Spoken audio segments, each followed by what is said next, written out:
Thank you, thank you. Okay, are we all set? First of all, I just want to say welcome. We're very happy and thankful to have you all here tonight with us. My name is Robin. I'm with SANDAG, the Director of Public Affairs, and I have my colleagues Keith and Danny here with me tonight, who will be providing the presentation.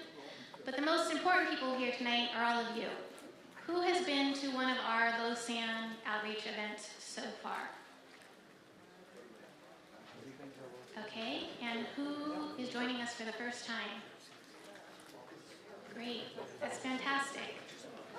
We've been saying for a very long time, this is a project of region-wide importance, and we want to hear from the region.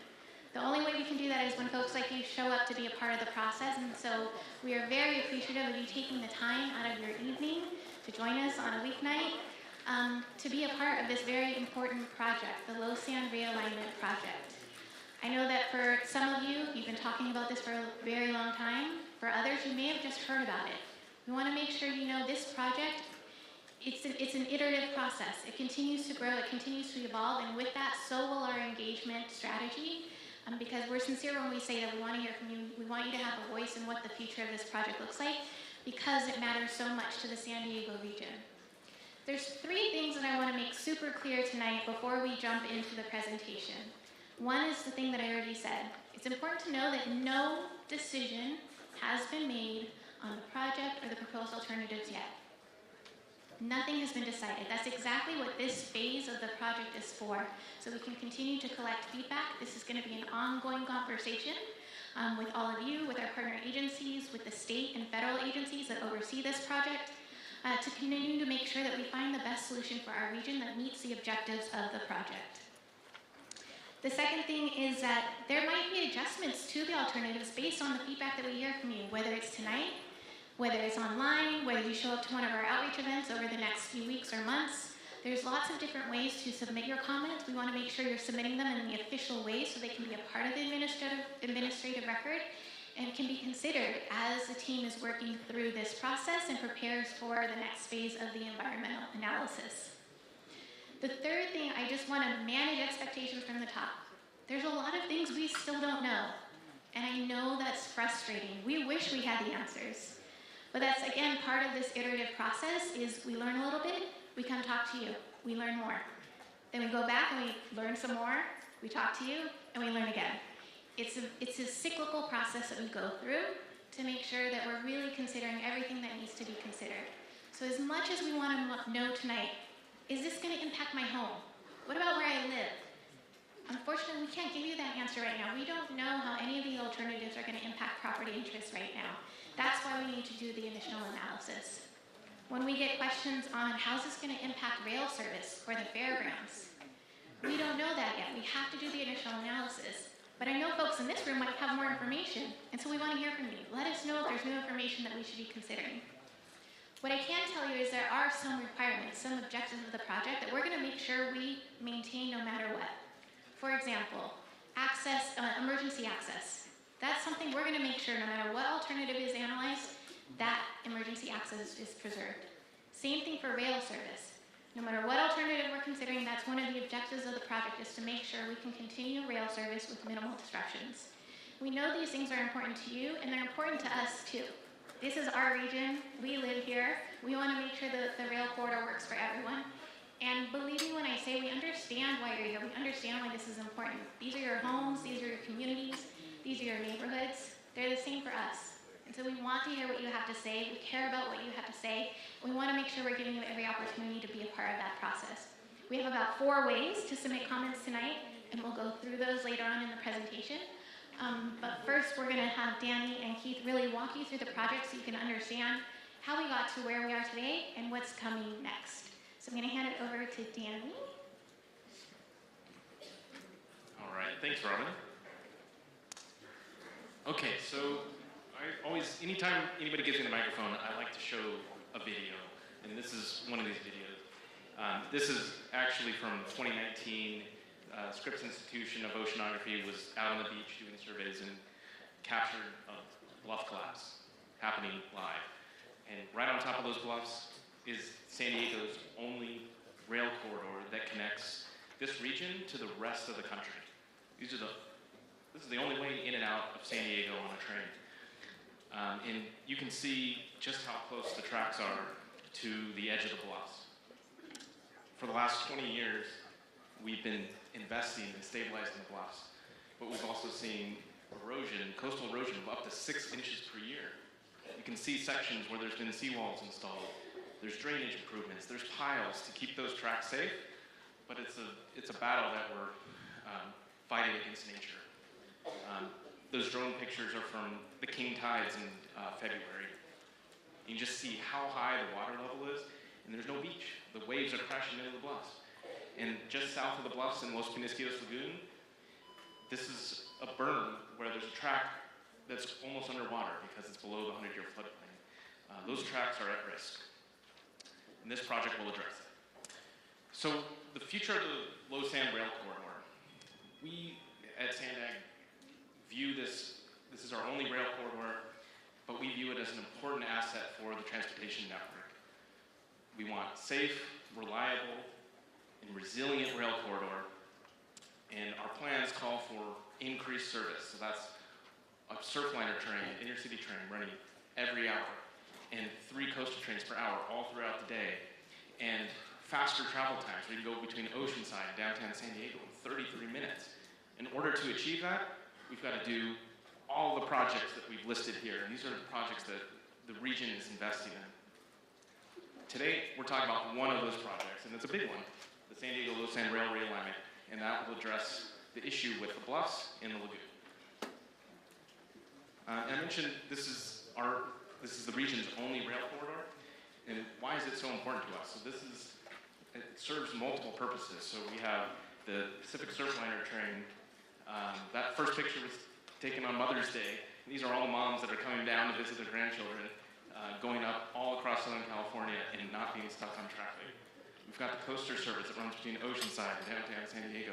These are people going to Padre games, going to work in Sereno Valley, or coming to visit the beach in Solana Beach. And there's also freight trains. All the cars that are imported in National City, so many of them are put onto rail cars and transported all across North America. And without this viable rail corridor, we're going to see more traffic on I-5 and I-15, trucks and cars. So let's talk about the project goals. So I think the real obvious one from that video is we need to relocate the tracks off the bluffs. At the same time, we want to minimize community impacts. So it's not very easy to relocate the tracks and not go somewhere. There's communities in Solana Beach, in Del Mar, in the city of San Diego. We want to make sure we minimize those impacts. And at the same time, we're making a big investment.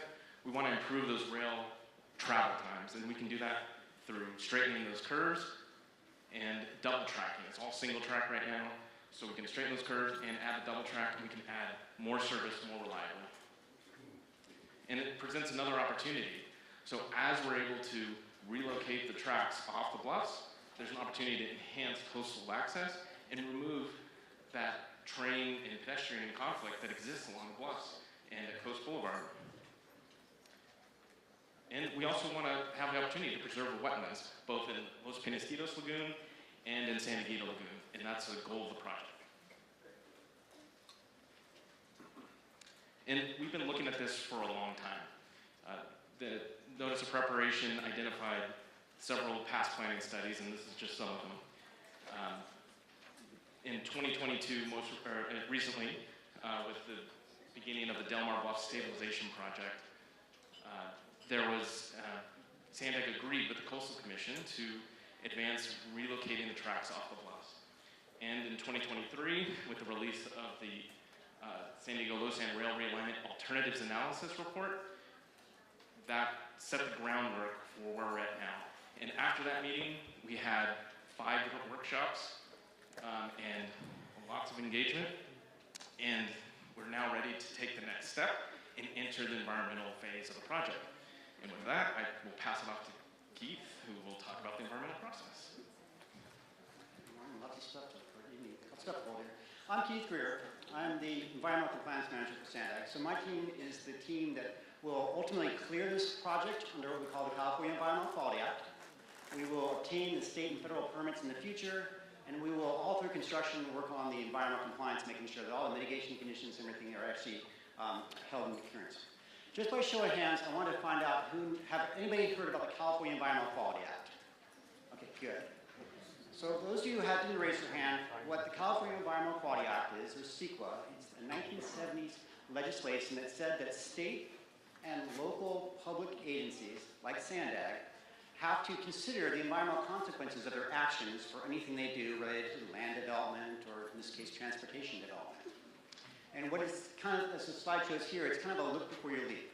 Let's do some analysis first, understand the consequences of your action, and move forward with understanding that to the decision makers. So there's many types of environmental documents under CEQA. The most complex, the biggest type of analysis is called an environmental impact report, or EIR. And for this project, for the LOSSAN Rail Realignment, SANDAG has determined that it will prepare an environmental impact report. So Danny mentioned all the planning studies that have gone on. This is a conceptual roadmap of where we're headed.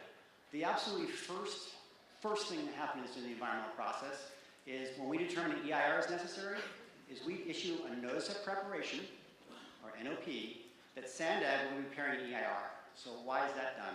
Because public input into this environmental process is critical. Robin said it was an iterative process. You can see along the way, public input is required to shape the environmental process. Ultimately, come up with one final document that is given to the board for their decisions. So I mentioned the notice of preparation. It was issued on June the 4th. It's being sent out for a 45-day period. It's called a scoping period, with July 19th being the deadline for comments.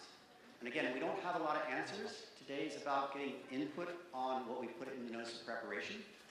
The meeting today is called a scoping meeting. So we have these meetings so you can have an opportunity to hear more about the project, to talk to experts. We have some boards and maps. We have some great consultants and staff members who understand the project. And then if you want to, you have an opportunity to put it in today one of 4 different options for public comment, which Robin will go over later on. But you don't have to do it today. You can also wait, and we have that 45-day period which you can provide written comments and other kind of comments to SANDAG during that time period. So where are we happening? The scoping period runs 45 days. It helps us define what's in the environmental impact report, what alternatives need to be analyzed, and then ultimately we start a period of doing these technical studies. So you can think of like biology and geology and noise. So it's about a year-long worth of technical studies that get culminated into a draft environmental impact report. That's probably something you've seen in the past. It goes out for a public review. We ask for input. Based upon that input, we respond to all comments in writing. We finalize that environmental impact report, revise it if necessary, and give the public decision makers, in this case the SANDAG board, a copy of the final EIR for their consideration, along with other things such as costs and other issues that they will look into. The schedule right here looks at the SANDAG board having that final environmental impact report in 2026.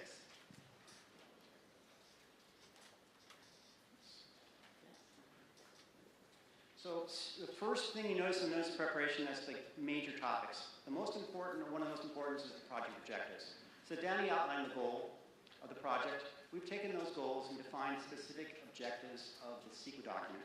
And the reason why those are so important is because later on when we have alternatives, they get all evaluated against these project objectives. So I'm going to paraphrase these. So the first one is to improve rail reliability. So we know that the bluffs are not a safe location as they are now. We've got 20 years of stabilization out there. We need to relocate this line, this rail alignment, to somewhere off the bluffs. We also, as we're doing that, we want to maintain the passenger service to Sereno Valley, which is a key employment area, and Solana Beach, which is a key location for communities to get to board the train.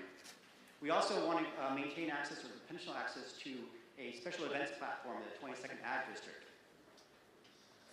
Our third objective is to minimize impacts to surrounding communities. I think that's probably why most of the people are here today, because they want to know what the impacts are going to be. And that will be, our goal here is to minimize those impacts. We also want to minimize or avoid impacts to biological resources, cultural resources, recreational resources.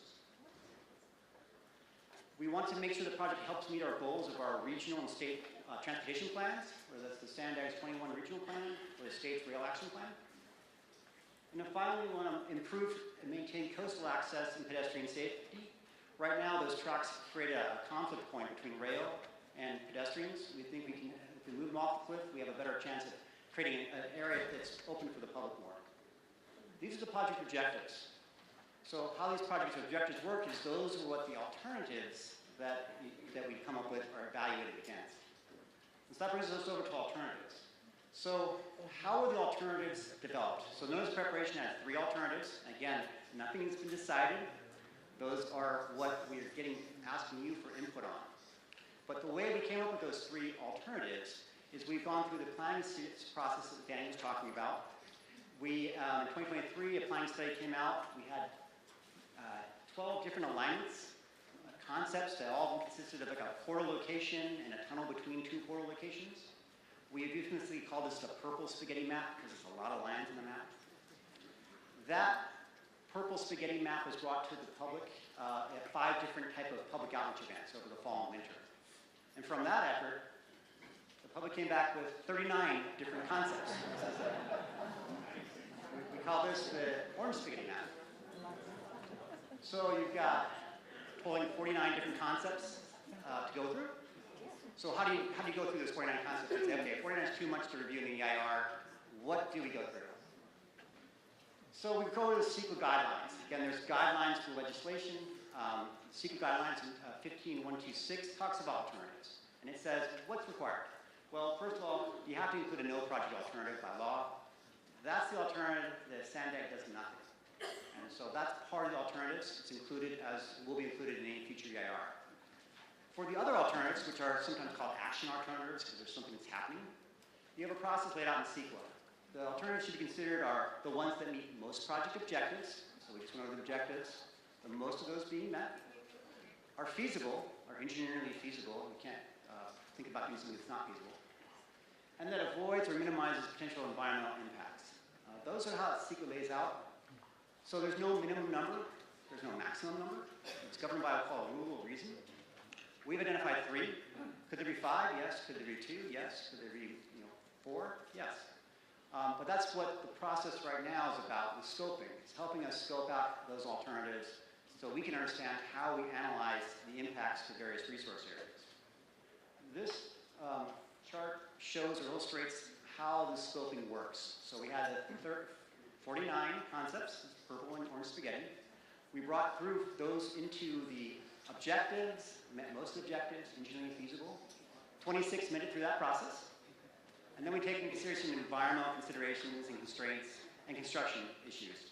And of that process, we've advanced 3 into what we call the scoping period. Again, nothing's been decided. These are what we think have the highest potential to be moved forward. This is the 3 on the maps. The one in pink we've called alternative A, the one on green is alternative B, and the one on blue is alternative C. They all consist of a southern portal, a northern portal, and a tunnel between them. And a couple of disclaimers about alternatives. So I want to just spell you with A, B, and C does not mean any kind of preference. It's literally just the top of the page or the top of the screen, A, B, and C. So just so we understand, there's no preference there. The second thing is that these are all subject to change. This is what the process is in scoping. We can modify these to avoid impacts. We can add new alternatives that come out of scoping. And we can delete alternatives. And I was driving out here today, I was thinking of State Route 56. You guys have probably all seen it, it's just right over here. So I worked on the State Route 56 project. And the alignment is today was not the alignment that was in the original notice of preparation. It does a big curve. And that big curve came out of the public to avoid environmental impacts. So the process works. These alternatives are just a part of scoping. We want your input on those. Before I get a little more detail of these, I want to kind of go over some engineering features that are in this. I think we've talked about tunnels, we've talked about structures, but this kind of gives a good illustration about the different type of features in these various alternatives. Grading or at grade makes sense, right? It's at the topography, the same same level as the ground where the rail goes on. Flood walls are structures to protect the tracks from being flooded by floodplains and flood tides. The berms, so if you go to Los Penasquitas Lagoon, you see the rails up on a berm. That's what a berm structure does. It keeps and elevates it above the water levels. A U structure, this is when we're starting getting more into features below the surface. The U structure is kind of like the trench in Solana Beach, where if you catch the train over there, you see it's below grade and allows for the tracks to be set below. A cut and cover tunnel, so this is a tunnel now, but it's developed with that use structure where it's capped on top of it. So it's a tunnel feature afterwards, but it's constructed via grading down from the surface. And that's opposed to a bored tunnel, where a tunnel boring machine will go below the surface to actually create the tunnel, not affecting the upper area. And then finally, portals are just the locations into the tunnel, whether it's a cut and cover or a bored tunnel. And finally, bridge structures, you know what bridges are, and the tracks will go above it. The reason why I mention that is because all these alternatives have different features of those variations in here, which makes up the alternative. So Alternative A. So Alternative A came out of concepts that was brought through the public process that we went through in the fall and winter. What Alternative A's concept here was is that if there are potential impacts to private property, there should be an alternative to push those more on public lands. So this alternative minimizes private impacts by pushing public properties, whether it is land next to I-5 or the SANDAG Lagoon or 22nd Ag District. And so what this is the longest alternative. It's about 7 miles in length. About 5 miles is in a tunnel, whether it's a cut and cover or a bored tunnel. And what it consists of is coming from the south. It would hug the Los Penasquitos Lagoon by there's an existing pump station out there and move into a portal located next to an empty or vacant knoll of property next to I-5, where it would go underground and into a tunnel that parallels I-5, would wrap underneath SANDAG Lagoon. So that's below where the lagoon is itself, underneath the 22nd Ag District, and then come up in a gradual climb to get to Solana Beach. One thing to mention about this, it has a long cut and cover on that north, you can see that. And the reason why is because to get below that lagoon and to get below the 22nd Ag District, you have to be deep enough, and then to rise up at a 2% grade takes a long time to get ultimately into that, where you can exit again to where the tracks are existing at Solana Beach. So again, this is the longest, probably the most complex alternative we have. And again, we have boards over there, so if you want to take pictures, we have boards in the back part of the room of all these. They're also in the NOP. Alternative B, it has the same location of that portal located next to Los Penasquitos Lagoon. Again, it's pushed, the existing tracks wouldn't be abandoned, they'd be pushed north, that is west, one more time, east to the Los Penasquitos Lagoon area. Goes into a tunnel next to I-5, and then has a straight shot to the northern portal, which is located over near Jimmy Durante Boulevard. There's a kind of overcrossing there with the road overcrossing in Del Mar, and where it meets the existing tracks before the SANDAG Lagoon. So in this case, you'd have a more straight shot, and it would be hitting the existing tracks prior to hitting the river at SANDAG Lagoon. Alternative C would utilize the existing location of the tracks through the Los Penasquitos Lagoon. They would be raised up and widened, because you need a double track out there, and wide and raised up to get it out of floodways. And we put on a bridge structure. You would then enter a new portal next to Torrey Pines Road over there, and it would be a straight shot to get to Jimmy Durante Boulevards. This is the shortest. This is about 5 miles long with about 2 miles of tunnel section. So again, more impacts to the wetlands, but it's a straighter shot, less tunnel. So we've talked about objectives, we've talked about the alternatives that are being explored and known as preparation. The next step is the resource areas that we'll be evaluating. So under CEQA, there's an appendix that talks about all the things you need to look at, and then you go through that process and you say, okay, we need to evaluate each one of those resource areas as applicable. For this project, as a big enough project, we're evaluating everything with the exception of agricultural resources, which don't exist in this location. So it's a full-blown EIR, it's a full analysis that we're looking at, and we're looking at all these different resource areas. The final thing I want to mention in the environmental process is about the federal process. I've been talking about 10, 15 minutes about the state California Environmental Quality Act. We know this project will also have federal funding and federal permits. There's a federal process that mirrors the California process. It's called the National Environmental Policy Act. A federal agency would have to lead that environmental clearance through that process. It's SANDAG's intent and desire to work with that federal agency to do one joint document. So that joint document would be called an Environmental Impact Report, Environmental Impact Statement, or EIR, EIS for short. We haven't had an identified federal lead agency yet. The state of California and the Federal Department of Transportation are working together on that to identify a lead agency. We're hoping we get resolution on that issue by the summertime, and we can start having discussions with that federal agency. The reason why I mention this is because this is part one of scoping. We'll have to do the same thing again for the federal process, and to be part two of scoping. So we want your input today, because our proposed idea is to have your input help us refine these projects that would go into the NEPA scoping, that second part, and then help that process drive further as well. So your input and comments are very important. As I mentioned, they have changed projects in the past. 56 is just one. I can give you more of them.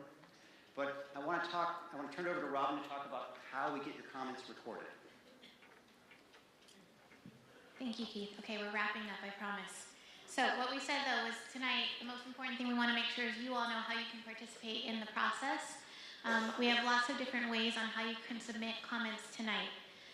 First, most obvious way is written comments. So we're going to have stations set up in the hallway. If you just want to step outside, write down your comments, hand them in, that becomes a part of the official administrative record. We also have court reporter stations set up across the room on the other side. That's when you can go sit down with someone, verbally share your comments, and the court reporter is going to transcribe those for you so they can be part of the official administrative record. We also have stations set up inside and outside where you can use a computer or an iPad to submit your comments electronically. So we have a website that you can access here or at home anytime throughout the scoping period. We want to make sure you have that opportunity tonight. You can grab a seat at one of those devices and submit your comments that way. And then lastly, we are going to sort of reconfigure this side of the room. If you're eager to be able to use the microphone yourself, you can stay here. I'll be sitting here with a court reporter, sort of the same thing, one-on-one. You can share your comments on the mic. They will be transcribed by the court reporter and then submitted as part of the official administrative record. So 4 options, but the one thing I want to make sure you really know is you don't have to submit your comments just tonight. As Keith emphasized throughout the entire scoping period, we want to make sure we're hearing from you and everyone that you know. So I want to make sure you know about our email address, our online comment form, and then of course you can always send a hard mail as well if you'd like. All of the information is here, as well as on your programs, and you can find it on our website at any time. So with that, we're going to start to wrap up the presentation portion of the night. We have stations set up across the room on the other side of this space where we're going to have our whole project team here to help answer as many questions as they can or can't if you want to engage with them. And then, like I said, we have all the stations so you can provide your public comments as well. I'm going to ask if you do want to provide public comments in this station with me and the court reporter that you step outside into the hallway, fill out a speaker slip. We're going to collect those, and based on the number that we have, we'll figure out how much time we have before the event closes tonight. But I do want to encourage everyone to check out the stations, see what information is over there, make sure you have an opportunity to engage with the project team. We look forward to talking with you all. Thank you so much for coming. It is 7 o'clock, so with 8 folks, we'll do 3 minutes each. Can you hear me? Yeah, you can hear me in the back? Okay, great. Okay, so I'm going to go ahead and just call the first 3 names so you know when you're coming up. And we'll have the first person start. This is in no particular order. They just handed them to me from outside. So we have Shaquille A, followed by Alex W, followed by Ethan P. Shaquille?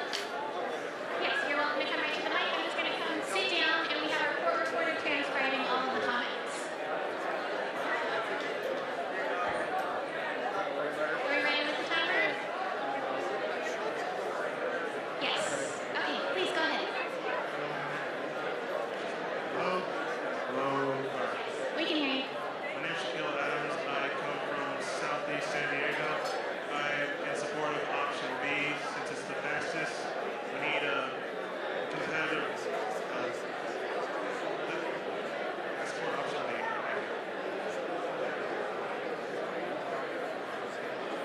Thank you, Shaquille. I just want to check again that you all could hear the public commenter. Yes, okay. A little bit. Can I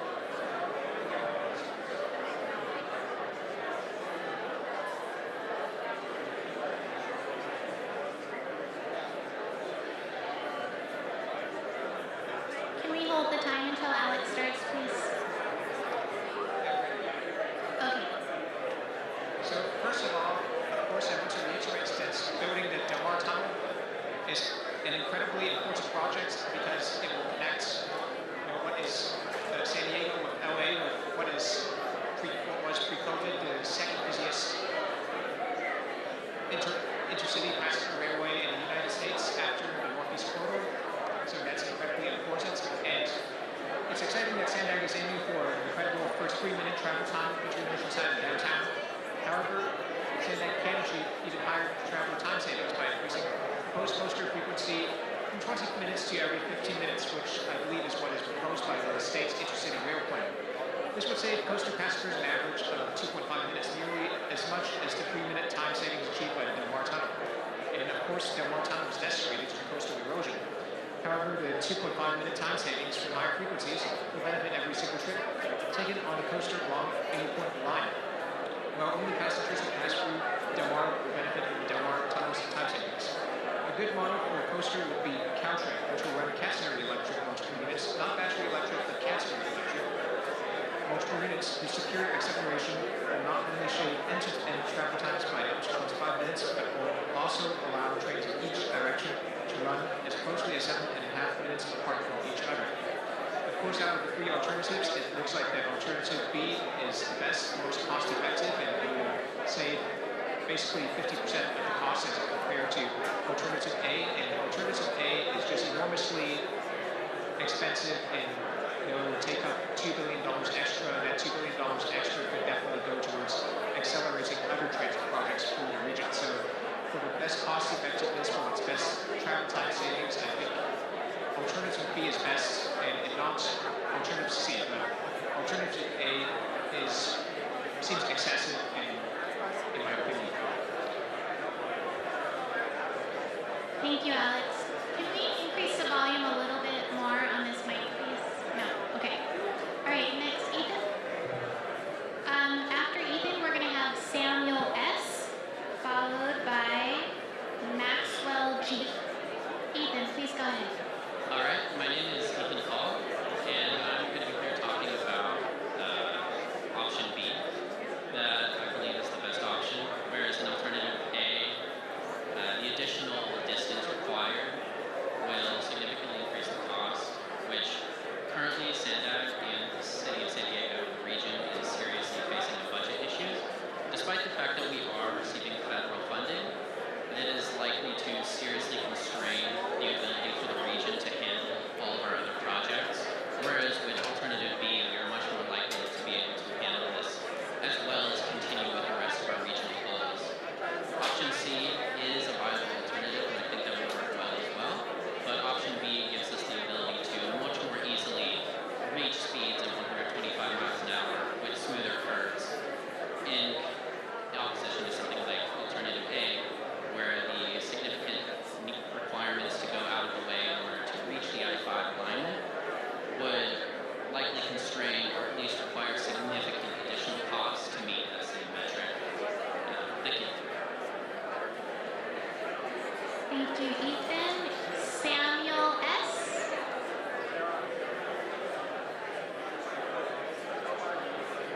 Samuel Sharp. I'm a daily rider of the bus and trolley, and every weekend I use coaster, either Route 101 or Metrolink trains. And I just want to say that it's super important that this project gets done, but also gets done well. And so we need to make sure that we're not choosing an option that deprioritizes the environment and deprioritizes service speed and frequency at an unknown cost.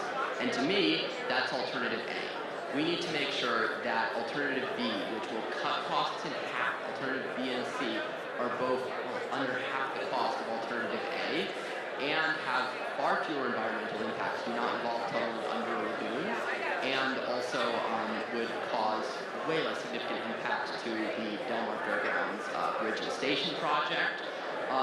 We need to make sure that we pick an alternative that's best for the community, best for the environment, but ultimately best for rail riders and rail users. And so I've seen the bad ending here. I need to rely on Route 101 on weekends because coaster just doesn't run and doesn't connect early enough. And so building a resilient double-track rail corridor that allows us to achieve higher frequencies, better service along that corridor all day, every day, is super important because we need to make sure people are able to get where they're going with a reliable, safe, and efficient rail option. And And to me, that doesn't look like an I-5 tunnel, and it definitely doesn't look like keeping the tracks on the bluffs where they're already prone to falling down and adding, bus substitution services, and it just don't meet the standard that we want for all of our transit in this region. Thank you. Thank you, Samuel. Next up is Maxwell G. Maxwell, great. And after Maxwell, it looks like Garen. I'm probably saying that wrong. Is this good? Perfect. I would like to comment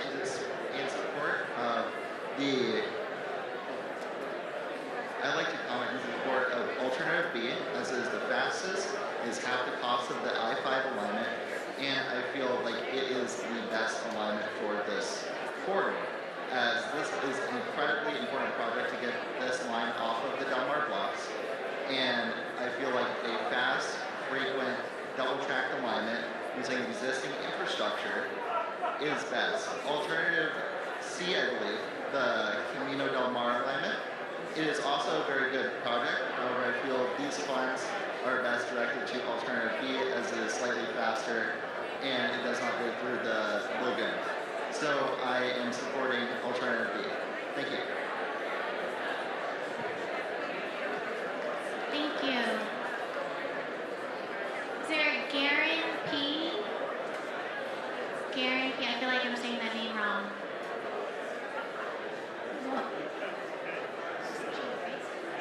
Or Lauren? Garen or Lauren? I'll put that to the side. Jimmy D. And Jimmy will be followed by Leaf G.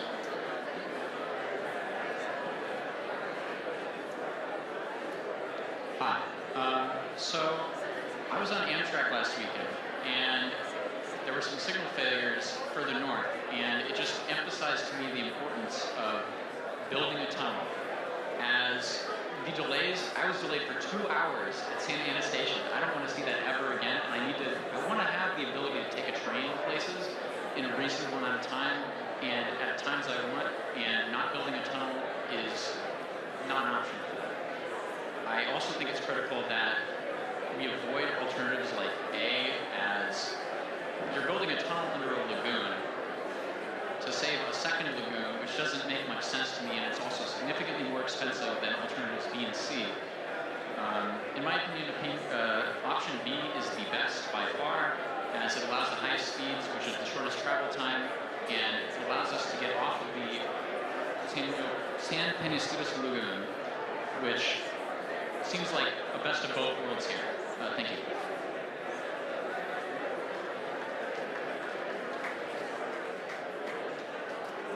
Thank you, Jimmy. Lee? Yeah, my name is Libreng Tulong. I'm a board member of Riders EU, a local public transport advocacy group. And the LOSSAN corridor is one of our topics, so we're very passionate about it.